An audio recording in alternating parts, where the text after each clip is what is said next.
This is the Maggie Morgan Show. How did you process Kelly's dad's apprehension when she went home and was like, Dad, I'm marrying me a black man. I'm not just marrying me a black man, I'm marrying me a Nigerian man.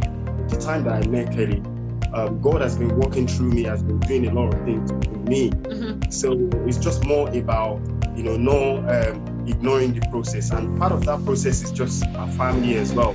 So I knew quite well that, it's not just about Kelly, there's the family as well that is involved. But one thing as well in that process is the peace that I have. I have the peace in my heart to know that this is my wife, every other person just came to our life. So over time, I was able to, to prove, what I call like the test of faith, the test of intimacy, and the test of time.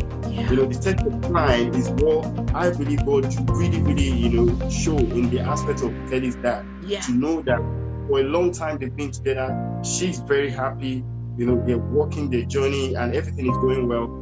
To tell you today, he is one of my best, Kelly's dad is my best friend. He's not even my father-in-law anymore. We're friends. I can call him.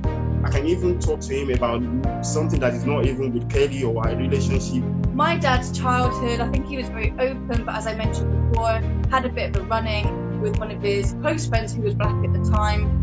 Went to the house and the dad pretty much held out his hand and showed that this is black man. You see this? It's a bit lighter in here. This is the white man, and did that to my dad, basically indicating that, we will crush you.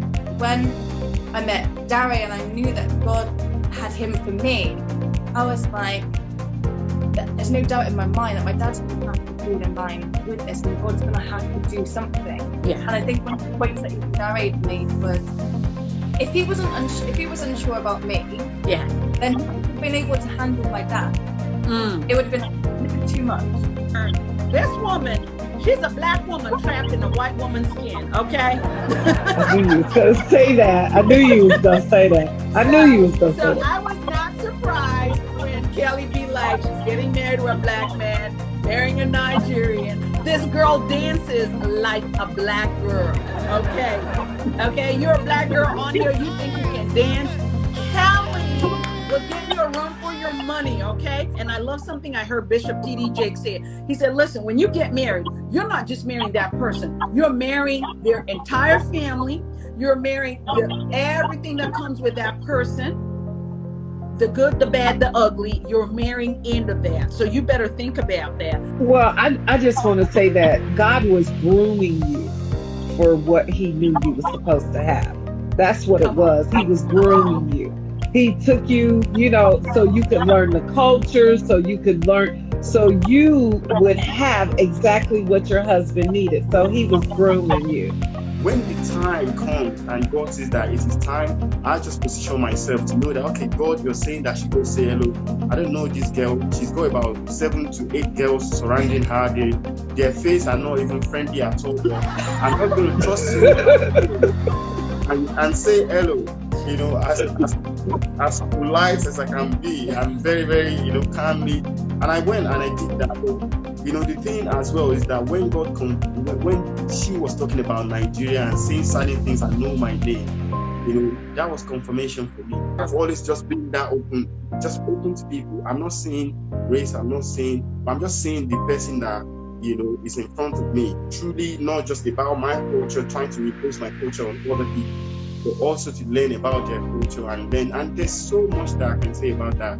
I think I can even say this on behalf of Kelly. Kelly is almost like all Nigerian food. She can eat them. She can eat, pounded yam, egusi. She can eat more spicy than me. Pepper soup, all of that. So it's just that, she really goes to the length of actually knowing my culture. I went to the length of knowing our culture, and like you said, we're one. So whatever I'm doing, to make sure that, it's for her, she's okay, everything is good, and she's doing the same thing for me as well. I've seen that whole Nigerian thing where they kneel down, and like I said, I'm not Nigerian, okay? I'm East African, I'm Kenyan. We don't have that where I come from. And so I'm like, ain't nobody about to kneel down for nobody anymore. I'm sorry, you're done. for those of us that are East African, Southern African, when we do a handshake and we do it with both hands, that's massive respect. So nobody is curtsing, nobody is going down on their knees, but it's the way we show respect. Afterwards, he got to know how I proposed to Kelly. He was really happy. Oh, yeah. He was watching the video over and over again. He said, "You did well." He changed from my father-in-law to like my dad, and he said, "You've done well, son. That's really good." I thought, wow, you done this, you done that. He was really proud of me. He kept on watching the video over and over. So proud of me. I think knowing yourself and being secure in yourself allows you to make decisions to even walk away from it.